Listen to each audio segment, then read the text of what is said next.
வெண்முரசு. எழுதழல் 30. வாசிப்பது சந்தீப். 4. ஆடலின் வண்ணங்கள் 8. ஒரு கணத்தில் அபிமன்யு அனைத்திலிருந்தும் முற்றாகப் பிரிந்து தனித்துவிட்டிருந்தான். மூச்சிறைக்க படிகளிலேறி தன் அறைக்குச் சென்று அங்கே சிறு பேழையில் இருந்த கணையாழிகளை எடுத்துக்கொண்டு படியிறங்குகையில் 8வது படியிலிருந்து கால் எடுத்து அடுத்த படிக்கு வைக்கும்போது என்ன நிகழ்ந்ததென்று அறியாமல் அவன் நின்றுவிட்டான். அவன் உள்ளம் உடலில் இருந்து தனித்து பிரிந்துவிட்டது. படிக்கட்டின் கைப்பிடியை பற்றியபடி மெல்ல அமர்ந்து தன்னுடலெங்கும் பரவி மயிர்கால்களைக் கூட அசைவிழக்கச் செய்த செயலின்மையை உணர்ந்தான். அவனைச் சூழ்ந்து உபப்பிலாவியத்தின் அத்தனை பகுதிகளும் ஒலியால் கொந்தளித்துக் கொண்டிருந்தன. நகரின் கோட்டைக்கு வெளியே குறுங்காடுகளை அழைத்து போடப்பட்டிருந்த பாடிவீடுகளின் நிறை நகரைவிட மும்மடங்கு பெரிதாக பரவியிருந்தது. தெற்குப் பகுதியில் அடுமனையாளர்களும் சூதரும் அரசேவலரும் தங்குவதற்கான சிறிய மரப்பட்டை வீடுகளும் ஈச்சையோலை வேய்ந்த மூங்கில் குடில்களும் நெடுந்தொலைவில் இருந்து முகுளகம் என்னும் சிறிய பாறை வரை சென்றிருந்தன. அவற்றைச் சூழ்ந்து தோல்கூடாரங்களில் அயலக சிறுவணிகர்களும் மலையிறங்கி வந்த தொல்குடிகளும் தங்கியிருந்தனர். கோட்டையின் வடக்குப் பக்கத்தில் அரசர்களுக்கான பெரிய 2 அடுக்கு பாடிவீடுகள் அமைக்கப்பட்டிருந்தன. ஒவ்வொருவருக்கும் மூங்கில் வேலியிட்ட ஒரு வளாகம் வகுக்கப்பட்டது. முகப்புக் கட்டடத்தின் இருபுறமும் ஏவலரும் அமைச்சரும் தங்குவதற்கான இணைப்புகளும் பின்புறம் அடுமனையும் நீராட்டறையும் அமைந்த சாய்ப்புகளும் கொண்ட மரக்கட்டங்கள் உபப்பிலாவியத்தின் மாளிகைகளை விட பெரிதாக இருந்தன. ஒவ்வொரு மாளிகை முகப்பிலும் அங்கு தங்கியிருக்கும் அரசர்களின் கொடிகள் உயர்ந்த மூங்கில் கம்பங்களில் பறந்தன. அவர்களின் தேர்களும் பல்லக்குகளும் புறவிகளும் யானைகளும் முற்றங்களில் நிறைவகுத்து நின்றன. காற்றிலாடும் கரிய திரையென யானைகளின் அசைவு. ஆனால் பற்றிக் கொண்டதென பல்லக்குகளின் திரை நெளிவு. புறவிகள் தலைகுலுக்க கழுத்து மணிகளும் சேணக்குக்கிகளும் குலுங்கும் ஓசை எழுந்தது. அரசர்களுக்கான பாடிவீடுகளை அமைப்பதிலும் அவற்றை முறைப்படி ஒதுக்குவதிலும் மூத்த அமைச்சர் சௌனகர் இந்திரபிரஸ்தத்திலிருந்து வந்த கணம் முதல் ஈடுபட்டார். நட்பரசர் அருகருகே வரும்படியும் பகையரசர் எதிரெதிர் அமையும்படியும் அவை அமையலாகாதென்பது முதல் நெறி. சமந்தர்கள் அருகமைய வேண்டும், ஆனால் அவர்களுக்குள் நல்லுறவு உண்டா என்று தெரிந்திருக்கவும் வேண்டும். ஒவ்வொரு மாளிகைக்கும் அவர்களின் ஊழியர்கள் பிறருடன் கலவாமல் வந்து மீள்வதற்கு உகந்த வகையில் சிறு பொறுவோடு வழிகள் அமைக்கப்பட்டன. ஒருவரின் அணிநிறை பிறிதொருவருடன் முட்டாதவாறு ஒவ்வொருவரும் எழுந்தருளவும் மீளவும் பொழுது வகுக்கப்பட்டது. மேற்குப் பக்கம் அரசர்களின் படைத்தலைவர்களும் அமைச்சர்களும் தங்குவதற்கான சிறிய மாளிகைகள் அரச மாளிகைகள் அமைந்த அதே ஒழுங்கில் அதே கொடி முகப்புகளுடன் முகமுற்றங்களுடனும் கொல்லை சாய்ப்புகளுடனும் அமைந்திருந்தன.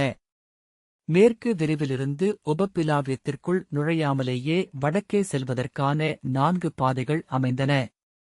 ஒன்று அரசர்கள் மட்டும் செல்வதற்கு, பிறிதொன்று பிற அனைவருக்கும். ஏவலருக்கும் விலங்குகளுக்குமென 2 வேறுபாதைகள் சற்று அப்பால் உபப்பிலாவியத்திற்கு 7 நாழிகை அப்பால் இருந்தது. உஜ்ஜீவனி என்னும் சிற்றாறு 3 இடங்களில் அணை கட்டி திருப்பிக் கொண்டுவரப்பட்டு மேற்கே புதிதாக தோண்டப்பட்ட சஞ்சீவனி என்னும் குளத்தில் நிரம்பி எழுந்து வழிந்து நகருக்குள் நுழைந்து 12 ஓடைகளினூடாக மறுபக்கம் சென்று மறைந்தது. பாடிவீடுகள் கட்டி முடிக்கப்பட 12 நாட்களாயின. கலிங்கச் சிற்பிகள் யானைகள் இழுத்த துலாநிலைகளையும் பெருவடங்களையும் கொண்டு மரப்பட்டைகளைத் தூக்கி அடுக்கி நோக்கி நின்றிருக்கையிலேயே 2 அடுக்கு மாளிகையொன்றை எழுப்பி முடிப்பதை கோட்டை காவல் மேடையிலிருந்து அபிமன்யு ஒருமுறை பார்த்தான். அலையறைந்து நுரை திரண்டு மேலெழுவது போலிருந்தது. அருகே நின்றிருந்த சுரேசர் செவ்வரும்புகள் இலைப்பொதிக்கூடு கட்டுவதைப் பார்ப்பது போலிருக்கிறது. நம் விழி நோக்கியிருக்கையிலேயே இலைகளைப் பற்றி இணைத்து விளிம்புகளை பசையால் ஒட்டி அவை பெரிய கூடுகளை கட்டி முடித்துவிடும் என்றார். விராட நகரியிலிருந்து ஒழியாத தொடரொழுக்கென அத்திரிகளிலும் மாட்டு வண்டிகளிலும் அடுமனைப் பொருட்களும் பிறவும் நகருக்குள் நுழைந்து கொண்டிருந்தன. 8 நூற்றுவர் குழுக்கள் சிறுபடைத் தலைவர்களால் வழிநடத்தப்பட்டு முன்னரே நகர்காவலுக்கு வந்துவிட்டிருந்தன. இந்திரபிரஸ்தத்திலிருந்து வந்த 6 நூற்றுவர் படைக்குழு அவர்களை ஒருங்கிணைத்து நகரைச் சூழ்ந்து 3 காவல் வளையங்களை அமைத்தது. அத்தனை காவல் மேடைகளும் கொடிகளாலும் அகல் விளக்குச் சுடர்களாலும் முழவோசைகளாலும் ஒன்றுடன் ஒன்று தொடர்புபடுத்தப்பட்டிருந்தன. நகர் விரிந்துவிட்டது. இனி அது ஒருபோதும் சுருங்காது என்று கோட்டையின் காவல் மறுப்பில் நின்றபடி மும்மடங்காக விரிவுபடுத்தப்பட்ட முகமுற்றத்தில் கூடி சிறு கூடாரங்களை விரித்து எழுப்பி அத்திரிகளையும் புறவிகளையும் வண்டிக்காளைகளையும் அவிழ்த்து கட்டிவிட்டு பொதிகளை அவிழ்த்து பரப்பிக் கொண்டிருந்த வணிகர் திரள்களை பார்த்தபடி சுரேசர் சொன்னார். அவர் அருகே நின்ற அபிமன்யு, இது நகரல்ல, திருவிழாத்திரள் என்றான். ஆம், கீழே ஊற்றப்பட்ட நீர் என நாற்புறமும் சிதறிப் பறந்துள்ளது இந்நகர். இதற்கு வடிவென்று ஏதுமில்லை. இதைச் சூழ்ந்து ஒரு கோட்டை அமைத்தால் அரணிடப்பட்ட எதற்கும் வடிவென்று ஒன்று அமைந்து விடுகிறது என்ற சுரேசர், வடிவென்பது ஓர் அரண் மட்டுமே என்றார். அபிமன்யு புன்னகையுடன், இத்தகைய சொற்றொடர்களை அமைப்பதில் மூத்த தந்தை எப்போதும் ஆர்வம் கொண்டிருப்பார். வந்ததிலிருந்து 100 சொற்றொடர்களையாவது கேட்டிருப்பேன். முதல் சில சொற்றொடர்கள் உள்ளத்தை முரசுகோல் பட்டது போல் அதிர வைத்தன. நினைவில் நிறுத்திக் கொள்ள வேண்டுமென்று நானே எனக்குள் பலமுறை சொல்லிக் கொண்டேன். பின்னர் இவை எவ்வகையிலோ அலை அடிக்கும் உள்ளமொன்றின் வெளிப்பாடுகள் என்று தோன்றியது என்றான். சுரேசர் திரும்பி நோக்கி புன்னகையுடன், எவரும் சொல்லாத ஒன்று இது என்றார். அமைச்சரே, மூத்த தந்தையின் உள்ளத்துக்குள் கொந்தளிப்பொன்று நிகழ்ந்து கொண்டிருக்கிறது. இப்புவியின் பேரறத்தையும் முழுமை நெறியையும் முரணொழுக்கத்தையும் அவரால் புரிந்து கொள்ள முடியவில்லை. ஆகவே அடைந்தவற்றை அள்ளி அள்ளி வைத்து வகுத்துக் கொள்கிறார். இந்நகரைச் சுற்றி கோட்டை அமைவது போல என்றான். சுரேசர் நகைத்து, நல்ல கருத்து. இதை உங்கள் 2வது தந்தையிடம் சொல்லலாம், மகிழ்வார் என்றார். அபிமன்யு, அவர் பெருந்தோழர், கட்டப்பட்ட எதையும் உடைப்பதற்கு விழைபவர். சுரேசர், நீங்கள் என்றார். நான் வில்லவன், இலக்குகளென்றே அனைத்தையும் பார்ப்பவன், பறந்து கடப்பவன் என்றான் அபிமன்யு. உபப்பிலாவியம் சோனகரால் 8 பகுதிகளாக முற்றிலுமாக பகுக்கப்பட்டிருந்தது. அரண்மனை அதைச் சூழ்ந்திருந்த அத்தனை இல்லங்களுடன் முழுமையாகவே பாண்டவ அரசகுடியினருக்குரியவை என்று எடுத்துக் கொள்ளப்பட்டிருந்தன. கோட்டையை ஒட்டி அமைந்த இல்லங்கள் காவலர்களுக்கும் அங்காடி வீதியிலும் சூதர் வீதிகளிலும் இருந்தவை அரண்மனையின் ஏவல் செய்பவர்களுக்கும் ஒதுக்கப்பட்டிருந்தன. குடிமக்கள் பகுதிகள் 5ஆக பிரிக்கப்பட்டு விராடபுரியிலிருந்து வந்த குடித்தலைவர்களுக்கும் இந்திரபிரஸ்தத்திலிருந்து வரும் முதன்மை அமைச்சர்களுக்கும் இசைச்சுதர்களுக்கும் அணிப்பரத்தையருக்கும் அளிக்கப்பட்டிருந்தன. ஆலய பூசகர்களுக்கு ஒதுக்கப்பட்டிருந்த இடம் தொலைவிலிருந்தே தெரியும்படி உயர்ந்த கொடியால் அடையாளப்படுத்தப்பட்டிருந்தது. தங்களுக்குரிய இடங்களை ஒவ்வொருவரும் மிக எளிதில் உரித்தாக்கிக் கொண்டனர். அவற்றை ஒட்டி தங்களை வடிவமைத்துக் கொண்டு மீறுபவர்களை நோக்கி சினம் கொண்டனர். இடம் அமைவது வரைதான் அவர்கள் அங்கே அயலவர்களாக இருந்தனர். அமைந்ததும் முந்தைய ஊரைப் பற்றி கடந்த காலத்தில் பேசலாயினர். அபிமன்யு முதலில் நுழைந்த போதிருந்த உபப்பிலாவியம் அவன் கண்ணெதிரிலேயே முழுமையாக மறைந்து முற்றிலும் புதிய நகரமொன்று எழுந்து வந்தது. அந்நகரம் அதற்கு முன்பு எங்கிருந்தது என்று அவன் எண்ணிக்கொண்டான். சௌனகரின் கற்பனையிலா? ஆனால் அது அவருடைய கற்பனை மட்டுமல்ல, அவருடைய எண்ணங்களும் கலிங்கச் சிற்பிகளும் சூத்ராகிகளும் காவல் படைத்தலைவர்களும் சிற்றமைச்சர்களும் இணைந்து உருவாக்கியது. அடுமனையாளர்களும் ஏவலர்களும் சிற்றாலயங்களை அமைத்து பூசகர்களும் அதில் பங்கு கொண்டிருக்கிறார்கள். ஒருவகையில் அந்நகருக்குள் நுழைந்த அனைவருமே அதை உருவாக்கினார்கள். அந்நகர் அவர்கள் அனைவரின் உள்ளத்திலும் என இருந்தது. அவர்கள் அதை வெளிப்படுத்தும் உள்ளங்களும் உடல்களும் மட்டுமே. அவர்களுக்கு முன்பு அது இருந்தது. பாடலிபுத்திரமாக, ராஜகரகமாக, அஸ்தனபுரியாக, காம்பிலியமாக. சிதல்களுக்குள் புற்றென, பறவைகளுக்குள் காற்றென. அவர்கள் மறைந்தபின் பிறந்தெழுபவர்களினூடாக அது அங்கே இருக்கும். எங்கோ கண்காணாத ககனவெளியில் கருத்துருவென எழுந்து தன் கல்மண்மர உருவை வண்ண வடிவ இருப்பை அடைந்தது. அடைந்த பின்னர் அதற்கப்பால் அப்படியே நீடிப்பது. இவை அறியாமுகம் ஒன்றின் ஆடிப்பாவைகள். முடிவின்மையில் முடிவின்மையாக இருக்கும் ஒன்று காலிட வடிவத்தை பருவடிவென்று சூடிக் களைந்தாடுகிறது. இந்நகரும் இதன் மாளிகைகளும் இங்கு கொந்தளிக்கும் திரளும் அவர்களுக்குள் நிகழ்ந்து கொண்டிருக்கும் அறிதல்களும் எண்ணங்களும் நிகழ்வுகள் விளைவுகள் அழிவுகள் ஆக்கங்கள் என அனைத்தும் வேறெங்கோ பிறித வகையிலோ நிலை கொள்பவை. இங்கு அது இவ்வாறு தங்களை நிகழ்த்தி பார்த்துக் கொள்கின்றது. கற்ற நூல்களில் மொழியென இருந்தவை அறிதலென ஆனபோது வாழ்வீச்சென போழ்ந்து சென்றன. அறுதல் நிகழும் தருணமென்பது சாவுக்கணம். மீன் ஓய்ந்த இருள். உடல் விதிர்க்க உணரும் தனிமை. எண்ணுந்தோறும் சோர்வு அவன் உள்ளத்தின் ஆழத்தை அசைவிழக்கச் செய்தது. ஒவ்வொரு செயலையும் பொருளற்றதென்று காட்டியது அச்சோர்வு. அதை அஞ்சி செயல்வெறி கொண்டான். புலரியில் விழித்தெழுந்த கணம் முதல் பின்னிரவில் உடல் ஓய்ந்து மஞ்சத்தில் விழுவது வரை அங்கு அவனுக்கு பணிகள் இருந்தன. அடுமனைகளை ஒருங்கமைத்தான். காவலணிகளை பகுத்தும் தொகுத்தும் வகுத்தமைத்தான். அரண்மனை ஏவலரை மேலும் மேலுமென திசை கூட்டினான். முதலில் ஒவ்வொன்றையும் அமைத்தார்கள். பின் செம்மைப்படுத்தினார்கள். செம்மையென்று ஒன்று கண்ணுக்குத் தென்பட்டதுமே பிற அனைத்தும் மீறல்களென்றும் பிறழ்வுகளென்றும் பிசிறுகளென்றும் தோன்றலாயின. அதன்பின் சீரமைத்தல். சீரமைக்குந்தோறும் செம்மை கூர்மை கொண்டது. அந்நுண்மை மேலும் மேலுமென பிறவற்றை விலக்கி பிறழ்வுகளையும் மீறல்களையும் பிசிறுகளையும் பெருக்கியது. மணநாள் நெருங்க நெருங்க கண்பட்ட அனைத்துமே பிழை என்று தோன்றலாயிற்று. கைத்தொட்ட அனைத்தையுமே செம்மைப்படுத்த வேண்டியிருந்தது. ஒரு கணத்தில் அங்கிருந்த அனைத்துமே பிசிறுகளின் பிழைகளின் பெரும்பெருக்கென தோன்றி உளம் மலைக்கச் செய்தது. ஒரு கணமேனும் அனைத்தும் முழுதமையுமா என்று உள்ளிலிருந்து ஏதோ ஒன்று ஏங்கியது. மானுடர்களின் உள்ளே அமைந்து இப்புவியை பிரித்தொன்றென சமைக்க விழையும் ஒன்று. இங்குள்ள அனைத்தையும் படைத்தது படைத்தவற்றை ஓயாது அழைத்துக் கொண்டிருக்கிறது என்று ஒரு கூற்றை நினைவு கூர்ந்தான். அது யுதிஷ்டிரர் சொன்னது என நினைவில் பதிந்திருந்தது.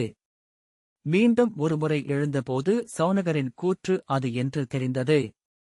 அரண்மனை ஒப்பருகையில் நின்று பார்த்தபோது வண்ணமலர்கள் பூத்த வசந்தகால காடன கொடிகளும் அணித்தோரணங்களும் பாவட்டாக்களும் அணித்தூண்களும் சித்திர எழுநிகளும் காற்றில் கொந்தளிக்க உபப்பிலாவியம் விரிந்து கிடந்தது. அவர்கள் அனைவரின் கைகளினூடாகவும் தன்னை பிறப்பித்துக் கொண்டு அவர்களைச் சூழ்ந்து அவர்களால் அறிய முடியாத பேருரு என நின்றிருந்தது. முதல் கணம் அந்நகரிலிருந்து தன் உள்ளம் விலகியது அப்போதுதான் என்று அபிமன்யு உணர்ந்தான்.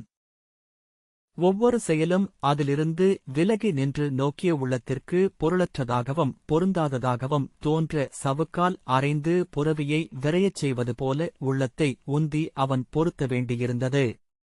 அந்த விசையால் ஒவ்வொரு உழைப்பும் பல மடங்காகியது. ஒவ்வொரு செயலுக்குப் பின்னும் களைப்பு வந்து தசைகளை எடையுடன் அழுத்தியது. திமிரி விலக்கி எண்ணெய் விசை கூட்டி தன்னை அந்நாட்களின் செயல்கொப்பளிக்குப்புக்குள் செலுத்திக் கொண்டிருந்தான். அதன் உச்சப்புள்ளி ஒன்றை எப்போதோ அடைவோம் என்று எண்ணியே இருந்தான். ஆனால் அதை முடிவின்றி ஒத்திவைக்க முடியுமென்றும் இவையனைத்திற்கும் அப்பால் அதை கடத்திக் கொண்டு சென்றுவிட முடியுமென்றும் எண்ணினான். அவன் பெயரைக் கீழே மாளிகையின் அறைகளுக்குள் நகுலன் அழைப்பது கேட்டது. சுரேசர் அவனைப் பற்றி மறுமொழி ஏதோ சொன்னார். பிறிதொரு அறையில் திருப்பதியின் குரலை அவன் கேட்டான். கோட்டை முகப்பில் அரசர் ஒருவர் நுழைவதன் முரசொலியும் கொம்போசையும் எழுந்தது. மேற்கு களமுற்றத்தில் களிறொன்று பிளிரியது. உரத்த குரலில் சகதேவன், அபிமன்யு எங்கு சென்றான்? ஒவ்வொரு அரசரையும் இளவரசன் ஒருவனாவது சென்று வரவேற்க வேண்டுமென்று ஆணையிட்டிருந்தேன் அல்லவா என்றான். சிற்றமைச்சர் பூர்ணர் அவர் தன் கணையாழிகளை எடுக்கச் சென்றார் என்றார். சென்று பாருங்கள். உடனடியாக அவனை அழைத்து வாருங்கள் என்று சொன்னபடி நகுலன் மறுபுறம் படிகளில் இறங்கிச் சென்றான். அபிமன்யு அமர்ந்திருந்த படிகளின் முகப்பு வழியாகவே பூர்ணர் அங்குமிங்கும் பார்த்தபடி படிகளில் இறங்கி முற்றத்தை நோக்கிச் சென்றார். முழு உருவுடன் அவன் மிக அருகே அமர்ந்திருந்தாலும் அவரால் அவனை பார்க்க முடியவில்லை. முற்றிலும் அசைவிழந்து அதனாலேயே காட்சியிலிருந்தும் அவன் மறைந்துவிட்டிருந்தான். அசைவைத்தான் விழிகள் முதலில் அறிகின்றன. அசைவிழந்தால் மறைந்துவிடலாமென்னும் போர்க்கலை அவனுக்கு கற்பிக்கப்பட்டிருந்தது. அதைவிட அதற்கும் அப்பால் சென்று தொட்டழைப்பது இருப்பு. தன்னிருப்பு கரைந்தோரை பிறர் உள்ளங்கள் அடையாளம் காண்பதில்லை. எழவேண்டும் என்ற ஆணையை ஆழத்தில் 100 சுவர்களுக்கு அப்பாலிருந்து அவன் கேட்டான். எழவேண்டும். இன்னும் ஒரு நாள். நாளை புலரியில் அவன் உத்தரையை மணம் கொள்கிறான். உண்டாட்டும் சூதர் கலையாடலும் போர்க்களியாடலும் அந்தியுடன் முடிவடையும். நுரைத்துப் பெருகி எழுந்த உபப்பிலாவியம் மீண்டும் தன்னை குறுக்கி அமைத்துக் கொள்ளத் தொடங்கும். மறுநாள் முதல் ஒவ்வொருவராக கிளம்பிச் செல்வர். அரசர்கள், படைத்தலைவர்கள், அமைச்சர்கள், ஏவலர்கள், வணிகர்கள். அவர்கள் வாழ்ந்த மாளிகைகள் மட்டும் இங்கு எஞ்சும்.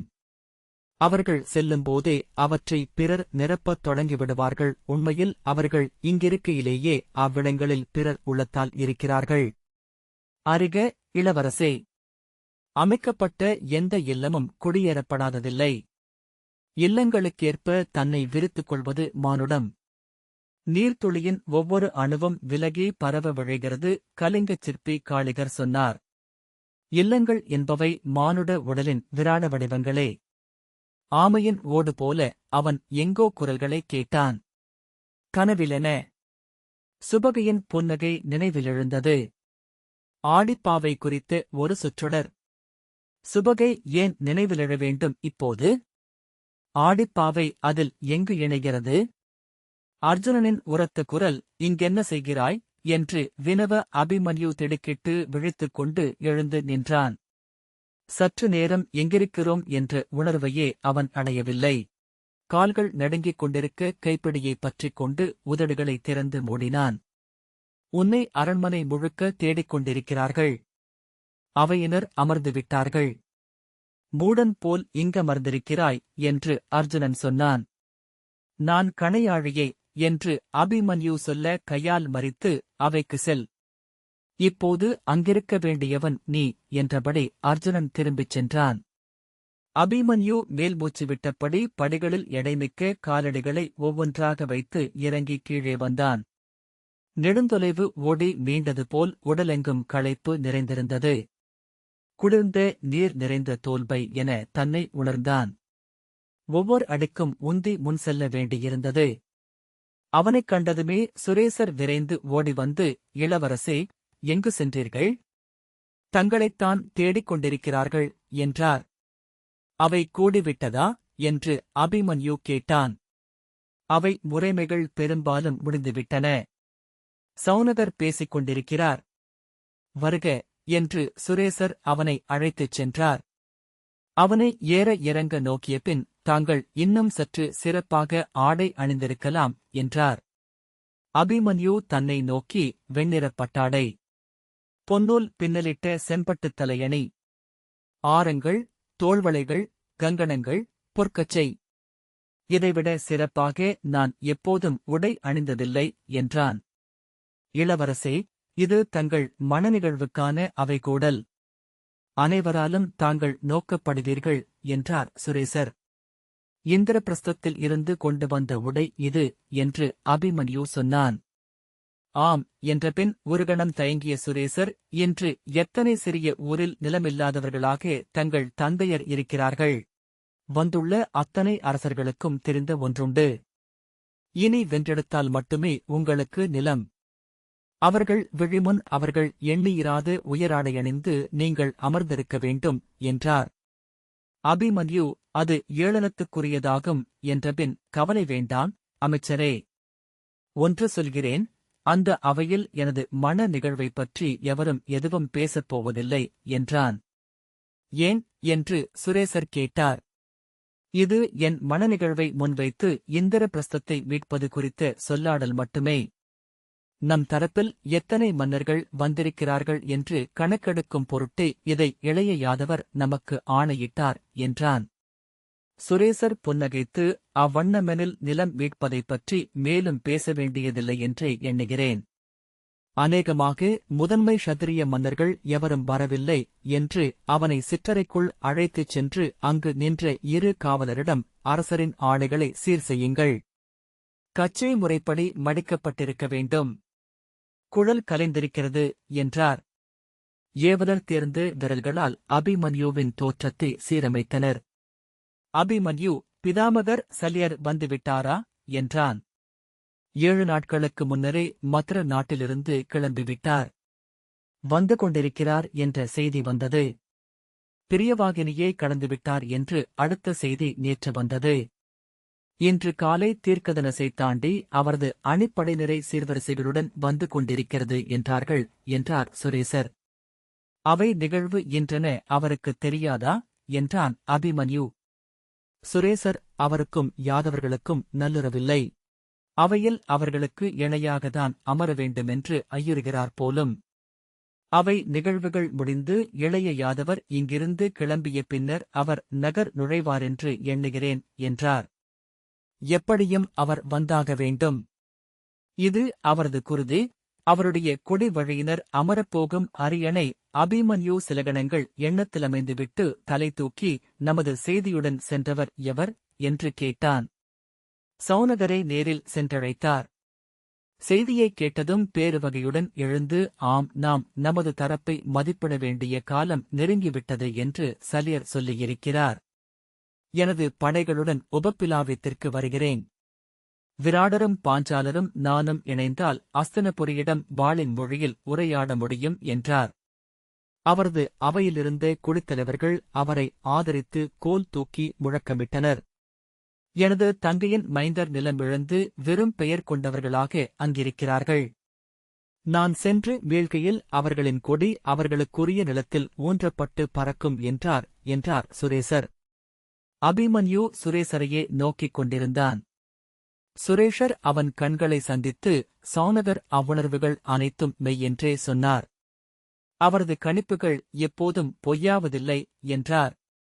மேலும் பலகாலமாகவே சலியர் பால்ஹிகர்களுக்கு எதிர்நிலை கொண்டிருக்கிறார். சென்ற 14 ஆண்டுகளில் 8 முறை சிறு எல்லைப் பூசல்கள் நிகழ்ந்துள்ளன. பால்ஹிக நாட்டு பூரிசிரவஸ் தனது நகரைச் சுற்றி கல்கோட்டை ஒன்றை எழுப்பியிருக்கிறான். எல்லைகள் முழுக்க காவல் கோட்டங்கள் அமைந்துள்ளன.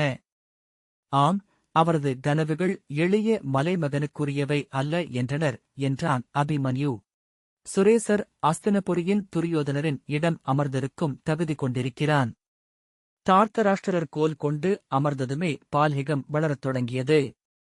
ஒவ்வொரு நாளும் அவனை எண்ணி சினந்தும் பொறுத்தும் அமர்ந்திருக்கிறார் சலியர். அவருக்கு வேறு வழியில்லை. நமக்கென்றில்லை, அவருக்கென்றே கூட அவர் இங்கு வந்தாக வேண்டும் என்றார். அறைக்குள் புகுந்து யுதயன், இளையவனே, உன்னை 3 முறை முதற்தந்தை கேட்டுவிட்டார் என்றான். இதோ வந்து கொண்டிருக்கிறேன் என்று அபிமன்யு சொன்னான். சுரேசர் ஆடை அணிய வேண்டியிருந்தது என்றார். அபிமன்யு, அவை முடிய நெடுநேரமாகுமா என்றான். அவையில் அமர்ந்து பழகுக இளவரசே. அத்தனை அவைகளிலும் நெளிந்து கொண்டே இருக்கிறீர்கள் என்றார் சுரேசர். யுதயன் சிரித்து, ஆம், அவைகளில் பந்தங்களும் இவன் உடலும் மட்டுமே நெளிந்தாடுகின்றன என்றான். சுரேசர், எனது கணிப்பென்னவென்றால் இந்த அவை நிகழ்ந்து முடியப் போகும் தருணத்தில் சல்யர் தன் பெரும்படையுடன் நகர் புகுவார். இங்கு பேசப்பட்டவை அனைத்தும் அந்த ஓசையிலும் தூசியிலும் மறந்து போகும். நுழைகையிலேயே பெருவெள்ளமென நகரை நிறைப்பார். வந்ததுமே அவை தலைமை கொள்வார். தன் மருகருக்கு உரிய நிலத்தை தன் கைகளால் மீட்டளித்தேன் என்னும் பெருமையை ஈட்டிக் கொள்வார். அவர் பிந்துவது இதன் பொருட்டே என்றார். யதேயன், உன் வரவை அறிவித்துக் கொண்டிருக்கிறார்கள் இளையோனே என்றான். இந்த வாசிப்பை கேட்டதற்கு நன்றி.